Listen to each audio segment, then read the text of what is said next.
দীর্ঘ ২ বছরের নীরবতা ভেঙে এবার প্রথমবারের মতো প্রকাশ্যে কোনো অনুষ্ঠানে বক্তব্য দিতে যাচ্ছেন বাংলাদেশের ক্ষমতাচ্যুত সাবেক প্রধানমন্ত্রী শেখ হাসিনা।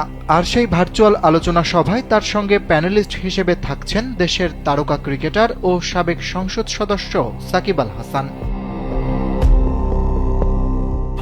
ভারতীয় সংবাদ মাধ্যম ইন্ডিয়া টুডে জানিয়েছে, আগামী ৫ আগস্ট ভারতের নয়াদিল্লিতে foreign correspondent club of south Asia FCC south এশিয়ার আয়োজনে অনুষ্ঠিত হবে এই আলোচনা সভা। ২০২৪ সালের ৫ আগস্ট ভারতে যাওয়ার পর থেকে শেখ হাসিনা জনসম্মুখে কোনো অনুষ্ঠান বা গণমাধ্যমে সাক্ষাৎকারে অংশ নেননি। ফলে এবারের ভার্চুয়াল বক্তব্যই বাংলাদেশ ছাড়ার পর তার সবচেয়ে গুরুত্বপূর্ণ প্রকাশ্য উপস্থিতি হতে যাচ্ছে বলে ধারণা করা হচ্ছে।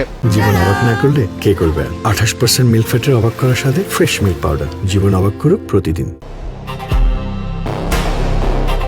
জানা গেছে, অনুষ্ঠানে শেখ হাসিনা তার রাজনৈতিক ভবিষ্যৎ পরিকল্পনা এবং বাংলাদেশে ফেরার সম্ভাব্য রূপরেখা নিয়ে কথা বলবেন।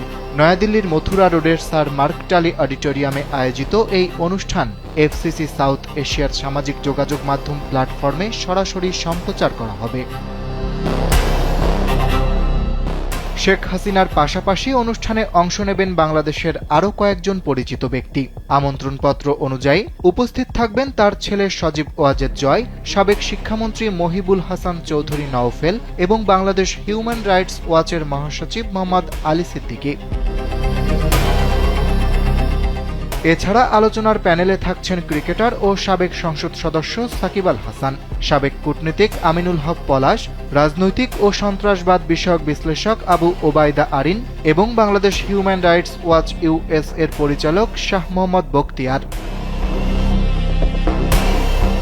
প্রতিবেদনে আরও বলা হয়, ২০২৪ সালের ৫ আগস্ট কোটা সংস্কার আন্দোলন পরবর্তী সময়ে দেশব্যাপী সরকার বিরোধী আন্দোলনে রূপ নেয়।